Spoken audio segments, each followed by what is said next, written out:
This is the Schleg Daddy from the Wedge Busters! And now it's time for me to talk about the division that holds the most dearest place in my heart, the Bears. And I'm talking about, of course, the NFC North.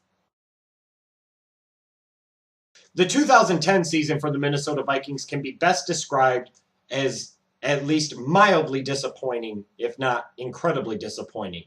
The second year of the Mississippi Messiah at the helm probably proved to be one too many for the Vikings. They ended up finishing 6-10 and last place in the NFC North.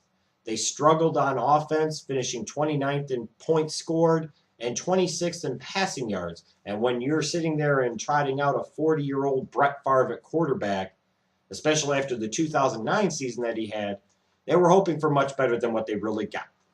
And most importantly for the Vikings organization, they finally realized in 2010 that Brad Childress just was not the guy for them anymore, and he was replaced in mid-season by defensive coordinator Leslie Frazier, who now is in his first full season as Vikings head coach. So the Vikings did make some notable moves in the offseason. First and foremost, the addition of Donovan McNabb to, at least if nothing else, be the short-term veteran they needed very badly at the quarterback position, even though it was perhaps a year too late to bring him in. Then, for some odd reason, the Minnesota Vikings organization decided that with the 12th overall pick, they were going to take Christian Ponder, quarterback from Florida State, and he's going to be the future at that position for this Vikings organization. As most Viking fans would probably say, what? But at least I will say this. Their offensive scheme that they're going to run in Minnesota fits both McNabb and Christian Ponder, that West Coast system. You also saw the departure in free agency of arguably top wide receiver for that team anyway, Sidney Rice. So there are a lot of questions for the Minnesota Vikings on the offensive side of the football. The Minnesota Vikings have questions aplenty heading into 2011. Does Donovan McNabb have one more great year left in him as a starting quarterback? Can Percy Harvin stay healthy and prove to be a true number one wide receiver? With Adrian Peterson in the last year of his contract and seeing other guys like D'Angelo Williams and Chris Johnson getting paid, is that distraction going to weigh Adrian Peterson's performance down? Will the Vikings defense that used to be a strong suit of the Vikings in recent years come back to form, because it took a clear step back in 2010? But ultimately, the number one question for the Vikings, as it is normally with any team that takes a quarterback in the first round, is will we see Christian Ponder in 2011? If we do, when will we see him? And once we do see him, how effective is Christian Ponder actually going to be? Your player to watch for the Minnesota Vikings on offense, besides the obvious ones, would be wide receiver Bernard Berrien. Is Bernard Berrien going to be able to provide a deep threat for Donovan McNabb in the Bill Musgrave offense? If Bernard Berrien is able to be that deep threat that Minnesota appears to be lacking right now, then this Vikings offense could potentially be a little bit better than they're being given credit for. Adrian Peterson is an absolute stud. And anytime you have a player of his caliber, you in some way have a chance to win in any given week. But do I expect the Minnesota Vikings to piece together a lot of wins this year? No, I really don't. I really expect them to finish no more than 5-11 or 6-10 and bring up the rear in the NFC North. These aren't Rod Marinelli's Detroit Lions anymore, people. In 2010, Detroit finished 6-10, which was good enough for third place in the NFC North. And they would have at least had one more win, if not for a notable screw job in the opening game against Chicago. This team won 4 straight games to end the 2010 season, so that naturally has led to a lot of preseason buzz about this team being a potential division contender. The Lions went into the offseason saying we need to get better on defense. We just need better talent on defense. and better skill position players on offense. In free agency, the Detroit Lions brought in linebackers Justin Durant and Stephen Tulloch, so you would expect those two guys to definitely have some impact on the defensive side of the ball. Now, they did draft Auburn defensive tackle Nick Fairley 13th overall, passing up potentially on some offensive line help, which could be argued would be incredibly important as well. Now, Nick Fairley is not going to start the season, but once he does, you would expect him to line up next to Sue, and you have a potentially very scary 1-2 combination at defensive tackle rushing your passer. On offense, the Lions primarily went through the draft to attempt to improve. They drafted wide receiver Titus Young and had drafted Michael LaShore from Illinois, but he ended up getting injured and will be out all of 2011. So the Detroit Lions will still be searching for that big power between the tackle runner to complement Javid Best. There are really three primary questions the Lions are going to have to answer in 2011. Two important ones, and then one that's way up here in terms of significance.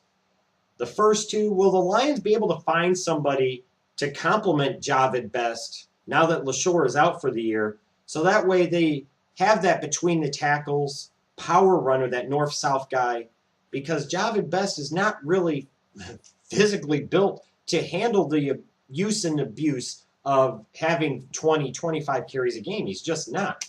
Look at his concussion history. Will the Lions secondary be able to stop people?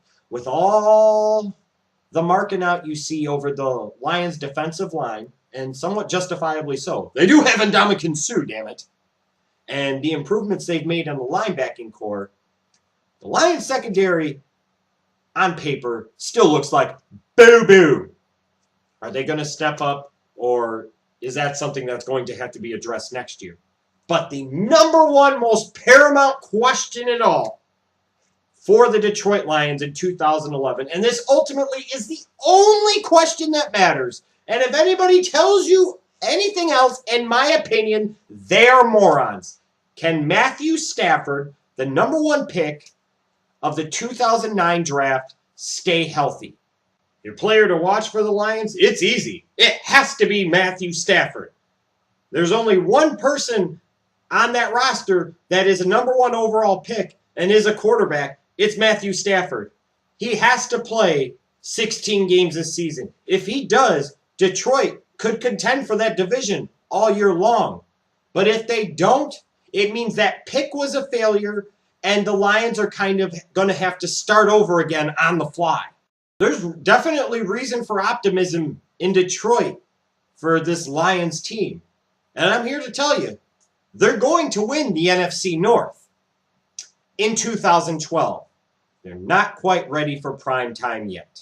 I do expect the Lions to come out of the gates at least a little bit better than they have the past few seasons, and probably surprise a couple teams. Finish somewhere around 8-8 or 9-7, but they're going to finish no better than third in this division this year, in my opinion. The Chicago Bears in 2010 definitely surprised a lot of people. They sure as hell surprised me. They rode a stingy defense, solid special teams, and a worse than mediocre ass offense to an 11-5 record to win the NFC North and go all the way to the NFC Championship game, only to lose to their longest and most hated rivals, the Green Bay Packers. Unfortunately, the Bears haven't realized yet that Jay Cutler is not a franchise quarterback, so they decided to address other areas on their offense for the 2011 season. And there were other needs, primarily on that offensive line, which was atrocious the past two seasons, let's be honest. And they decided they needed a big physical presence at wide receiver. They brought in Gabe Carimi with their first-round pick in this year's draft to play the right tackle. That was a good decision. Unfortunately, they decided that their big physical presence at wide receiver was going to come out of signing former Lion, former Cowboy, wide receiver Roy Williams. There are a couple of major questions for the Bears heading into 2011. We start with the offensive line. Can they run block? more effectively than they have in recent years and open up better holes for Matt Forte in the running game. Can they pass block? Can they provide consistent, reliable pass protection to allow Jay Cutler more time so that way he can make the wrong decision and throw picks? The Bears secondary, outside of Peanut Tillman, is underwhelming to say the very, very least. Is that secondary going to rise above its talent level and play outside of itself to match the level of the rest of the defense, which is pretty good? And are the Bears going to get somebody to step up and really provide a true presence and become a number one type wide receiver for them? There's only one player to watch in Chicago. That has to be Jay Cutler.